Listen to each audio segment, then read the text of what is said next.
بسم الله الرحمن الرحيم. الحمد لله رب العالمين، والصلاة والسلام على سيد المرسلين وعلى آله وأصحابه وأهل بيته أجمعين. كنتم خير أمة، تم سب سے بہترین امت ہو. وَكَذَلِكَ جَعَلْنَاكُمْ أُمَّةً وَسَطًا، ہم نے تمہیں سب سے بہترین امت بنایا ہے. وَلَا تَهِنُوا وَلَا تَحْزَنُوا وَأَنْتُمُ الْأَعْلَوْنَ إِن كُنتُم مُّؤْمِنِينَ. غم نہ کرو، ڈرو نہیں، ہمت نہ ہارو، تم ہی سربلند رہو گے اگر تم مومن ہو. یہ اللہ تعالیٰ کی طرف سے وعدہ ہے. لَهُمُ الْبُشْرَى فِي الْحَيَاةِ الدُّنْيَا وَالْآخِرَةِ، ان کے لیے بشارت ہے دنیا میں بھی اور آخرت میں.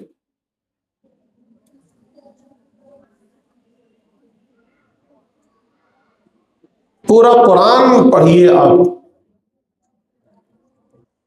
اپنے بزرگوں کی تاریخ پڑھیے، آپ کو معلوم ہوگا کہ اللہ نے اس امت کو جو مقام عطا کیا تھا، جو مرتبہ عطا کیا تھا، جو اسٹیٹس عطا کیا تھا، وہ آج نہیں ہے. آج یہ امت ذلیل و خوار ہے. آج یہ امت ذوبحالی کا شکار ہے. آج یہ امت پستی کا شکار ہے. تو غور تو کرنا پڑے گا، آخر یہ کیوں ہے؟ وہ امت جسے اللہ نے خیر امت کے لقب سے نوازا تھا، جسے ثریا پر بٹھایا تھا، آخر وہ آج زمین پر کیوں ہے؟ وہ جو خیر امت تھے وہ آج شر امت کیوں بنتے جا رہے؟ وہ جو بالکل اعلیٰ معیار پر تھے وہ آج پستی کا شکار کیوں ہے؟ یہ سوال تو بنتا ہے، یہ سوال تو ہر ذہن میں ابھرتا ہے. ہیں آج کیوں ذلیل کہ کل تک نہ تھی پسند. غالب نے کہا تھا کہ ہیں آج کیوں ذلیل کہ کل تک نہ تھی پسند، گستاخی فرشتہ ہماری جناب میں. یعنی ایک دور تھا کہ فرشتے گستاخی کرے، یہ نہیں ہو سکتا تھا. اور آج کیا بات ہے کہ آج زوال کا شکار ہے، پستی کا شکار ہے. اس کا سبب کیا ہے؟ اس کے دو ہی بنیادی سبب ہیں. ایک ہے ہمارا اللہ سے ناطا کمزور ہو جانا، رشتہ کمزور ہو جانا. ہم تو اللہ کے دم پر جیتے تھے، اللہ کے توکل پر جیتے تھے، اللہ کے بھروسے جیتے تھے. ہماری سربلندی اللہ کے بھروسے تھی، ہمارا سب کچھ اللہ کے بھروسے تھا، ہمارا رشتہ اللہ سے مضبوط تھا، اس لیے ہم سربلند تھے. لیکن اگر آج یہی رشتہ کمزور پڑ گیا، یہی بنیاد کمزور پڑ گئی، تو ظاہر ہے کہ زوال تو مقدر ہونا ہے، ذلت تو مقدر ہونا ہے. اس حال میں سرخروئی نہیں مل سکتی کہ اگر ہمارا رشتہ اللہ سے کمزور ہی رہے. یہ بنیادی سبب ہے. آپ صحابہ اکرام کی زندگیاں دیکھیں، ان کے حالات دیکھیں، ہمارے بزرگوں کے حالات دیکھیں، ہمارے اسلاف کے حالات دیکھیں، ان کے حالات دیکھیں جنہوں نے تقریباً 1000 سال پوری دنیا کے اکثر حصوں پر حکمرانی کی ہے، لوگوں کے دلوں پر حکمرانی کی ہے. تو آپ دیکھیں گے اس میں بنیادی چیز ان کا جو رشتہ تھا اللہ سے وہ مضبوط تھا، بہت مضبوط رشتہ تھا. وہ اللہ سے تعلق رکھتے تھے، اللہ کے سامنے سجدہ ریز ہوتے تھے، اللہ نے جو ذمہ داریاں دی تھی اسے نبھاتے تھے، اللہ کے نام پر اپنی سب کچھ ساری چیزیں قربان کر دیا کرتے تھے، اپنی جان بھی، اپنا مال بھی، اپنا سب کچھ اللہ کے لیے قربان کرنے پر تیار تھے۔ اس لیے اللہ نے انہیں سرخروئی عطا فرمائی، سربلندی عطا فرمائی۔ اور آج ہم خوار ہیں تو اس کی بنیادی وجہ یہ ہے کہ آج ہم نے اللہ کو اپنا سب کچھ نہ سمجھا ہے اور نہ اللہ کے لیے اپنا کچھ بھی قربان کرنے کے لیے تیار ہے، اپنا آرام قربان کرنے کے لیے تیار نہیں، اپنی رائے اللہ کے لیے قربان کرنے کے لیے تیار نہیں، اپنا مال اللہ کے لیے قربان کرنے کے لیے تیار نہیں، اپنی زندگی کا ایک لمحہ اللہ کے لیے قربان کرنے کے لیے تیار نہیں ہے۔ تو یہ بنیادی سبب ہے، اس لیے ہم زوال پذیر ہیں، زوال یافتہ ہیں، زوال ہمارا مقدر ہے، ہم بستی کا شکار ہیں، اور اس کے ٹھیک کیے بغیر پھر دوبارہ سربلندی حاصل نہیں ہو سکتی۔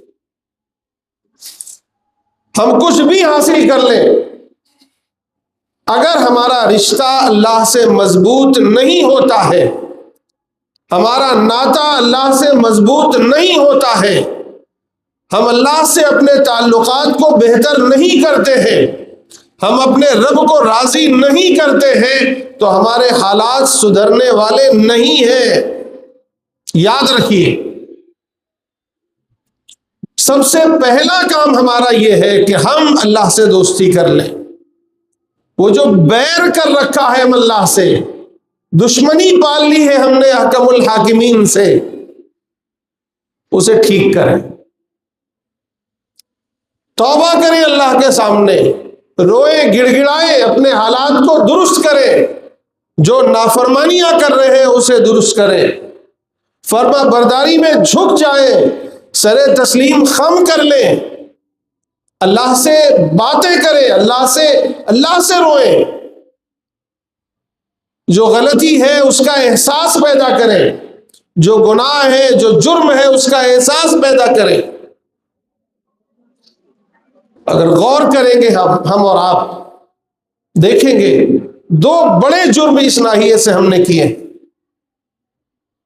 اللہ نے ہمیں خیر امت بنا کر اپنا نمائندہ بنایا تھا، اپنا ایلچی، اپنا پیغامبر بنایا تھا، یعنی ہم اللہ کا پیغام لے کر دوسروں تک پہنچتے۔ ایک طرف ہم خود دین پر عمل کرتے،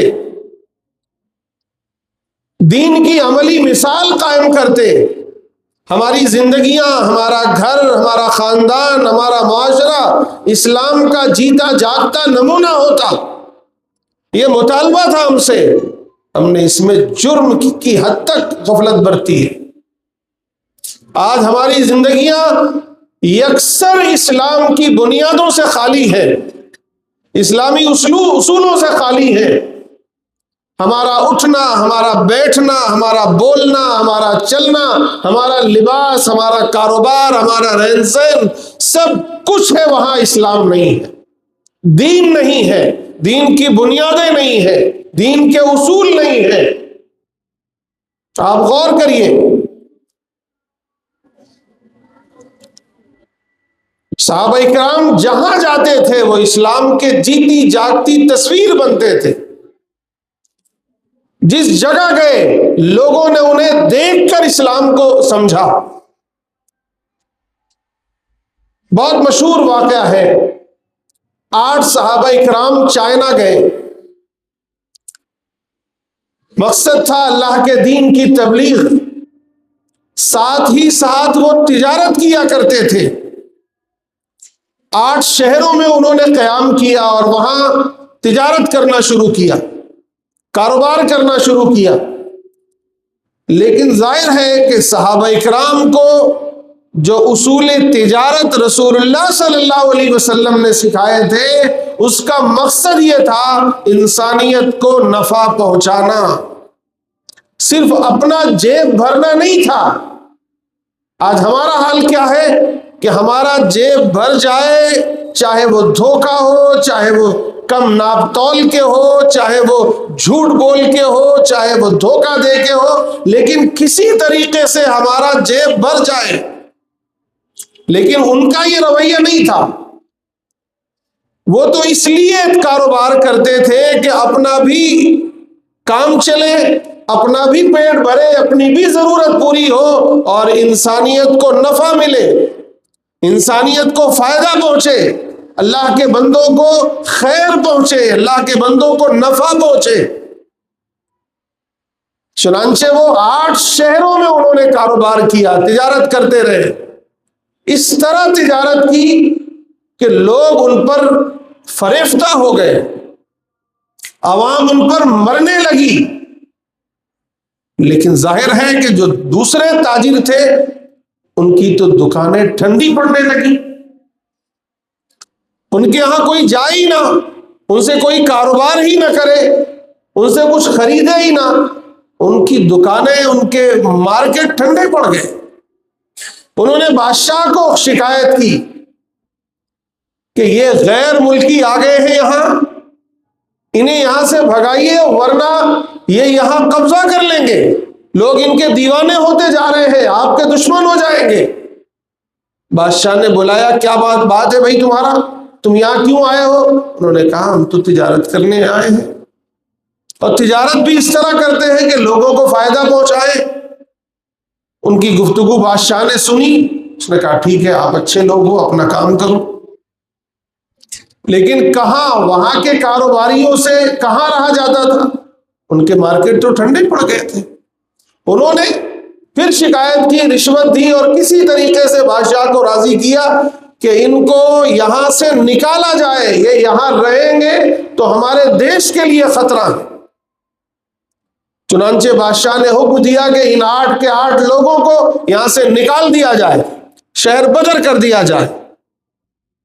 انتظامیہ نے انہیں پکڑا اور پکڑ کر شہر کے باہر نکالنے لگے، تو مورخین لکھتے ہیں کہ ان 8 شہروں کا منظر یہ تھا کہ جب ان 8 صحابہ کو ان شہروں سے نکالا گیا تو ان کے ساتھ صرف وہ اکیلے نہیں نکلے، بلکہ ان 8 شہروں کی عوام ان کے ساتھ نکلی، اور نکل کر شہر کے باہر کھڑی ہو گئی کہ جہاں یہ دیوتا قسم کے لوگ نہیں رہیں گے وہاں ہم بھی نہیں رہیں گے، اور جہاں یہ جا کر بسیں گے وہیں ہم بھی بسیں گے۔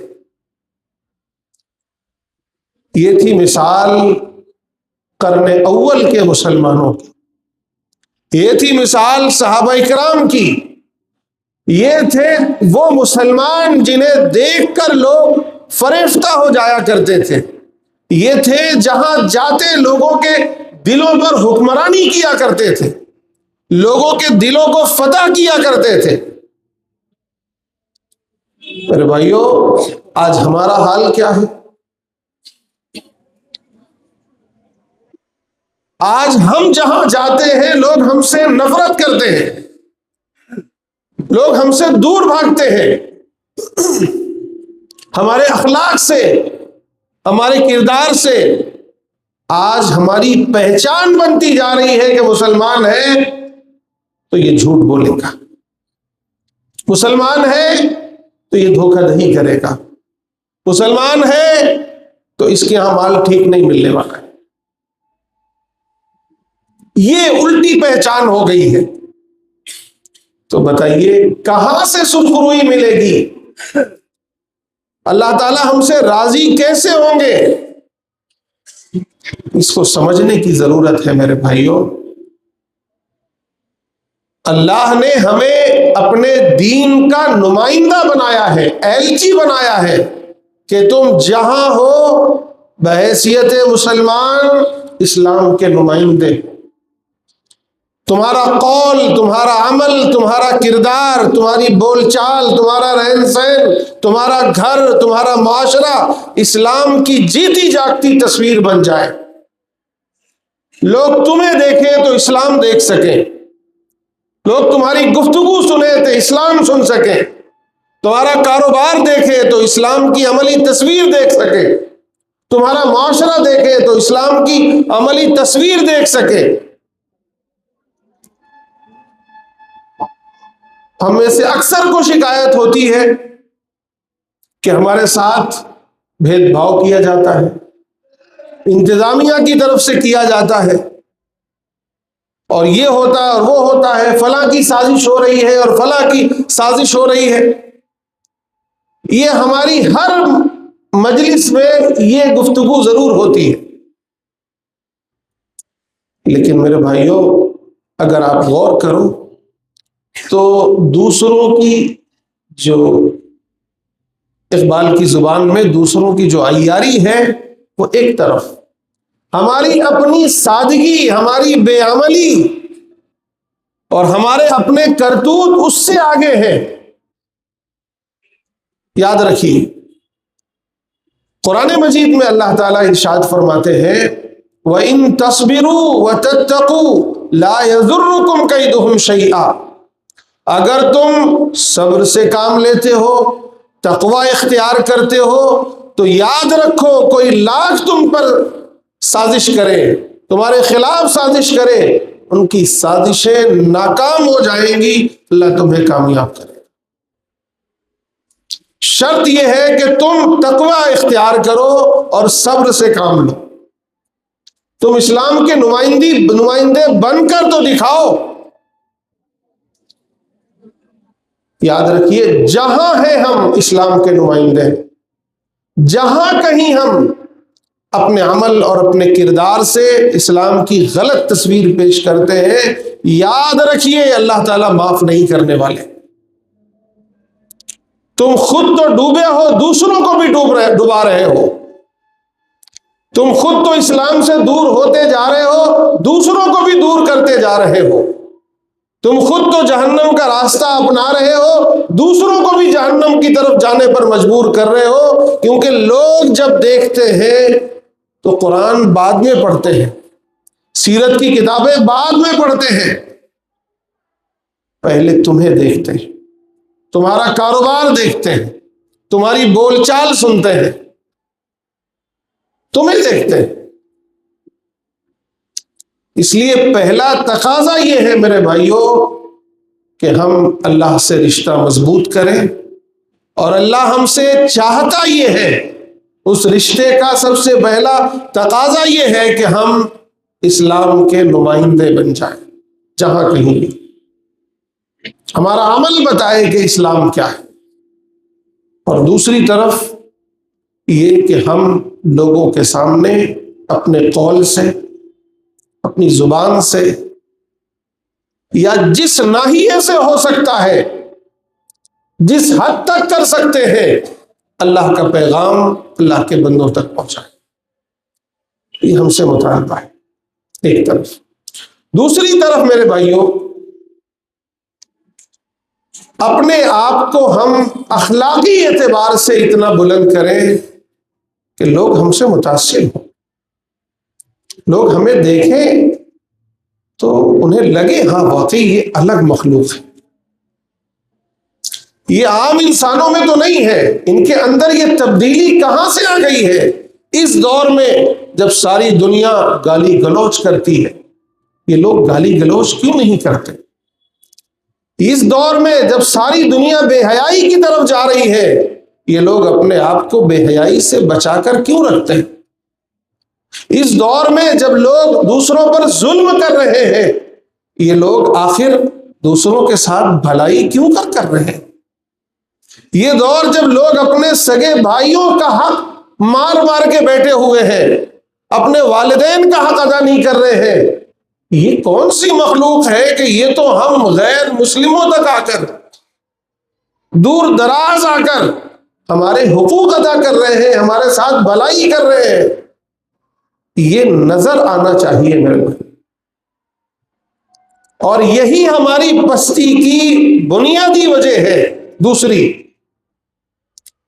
کہ ایک طرف آپ رسول اللہ صلی اللہ علیہ وسلم کے اخلاق دیکھیے، صحابہ کرام کے اخلاق دیکھیے، اپنے بزرگوں کے اخلاق دیکھیے، اور آج ہمارے اخلاق دیکھیے۔ ہم نے دوسروں کی نقل کر لی کہ فلاں ایسا کرتا ہے، فلاں ایسا کرتا ہے، فلاں ایسا کرتا ہے، تو ہم بھی ایسا کرتے ہیں۔ نہیں میرے بھائیوں، وہ ہمارے لیڈر نہیں ہیں، وہ ہمارے آئیڈیل نہیں ہیں.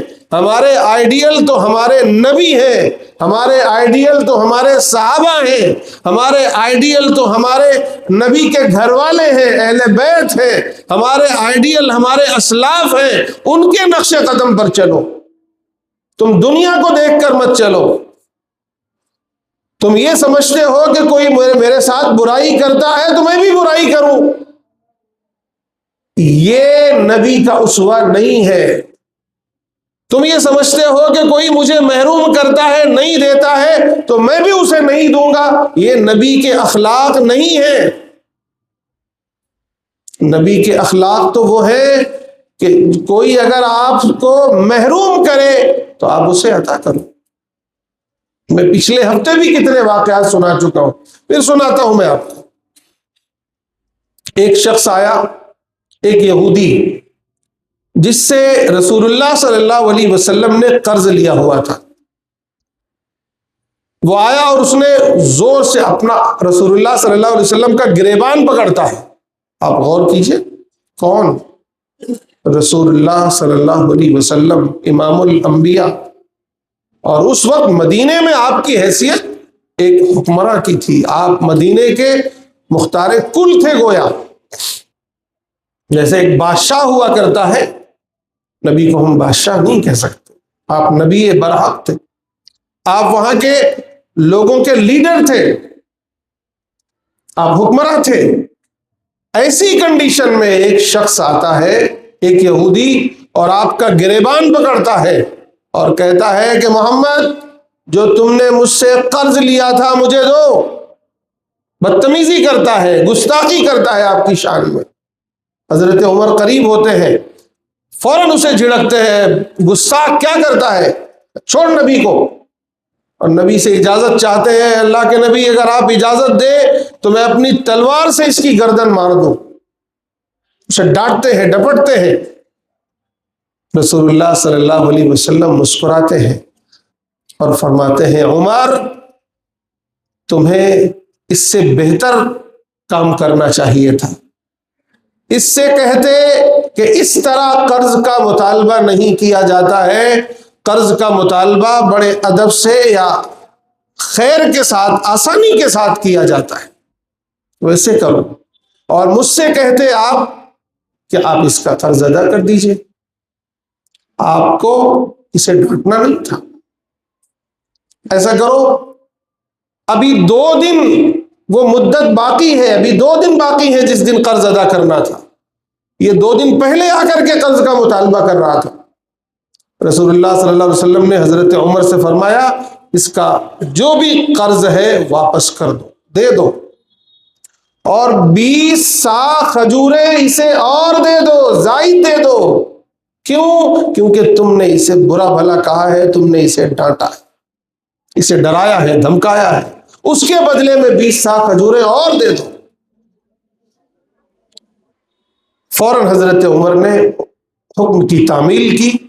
یہ سننا تھا، یہ دیکھنا تھا، یہ تجربہ جو اس نے دیکھا، محسوس کیا، تو فوراً وہ رسول اللہ صلی اللہ علیہ وسلم کے ہاتھ پر مسلمان ہو جاتا ہے اور کہتا ہے، اللہ کے نبی، میں نے تورات میں پڑھا تھا کہ آخری نبی اس طرح حلیم و بردبار اور برداشت کرنے والے ہوں گے کہ ان کے ساتھ اگر سختی کا معاملہ کیا جائے، انہیں برا بھلا کہا جائے، انہیں ان سے نفرت کی جائے، تو اس کا جواب محبت سے، برداشت سے، حلم سے، بردباری سے دیں گے.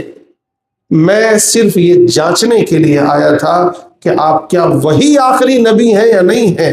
آپ ہاتھ بڑھائیے، میں آپ کے ہاتھ پر کلمہ پڑھتا ہوں. اس نے کلمہ پڑھا اور فوراً مسلمان ہو گیا. یہ ہے نبی کے اخلاق. ایک مرتبہ ایک شخص، بہت سارا مال آپ کے پاس آیا، مال غنیمت میں.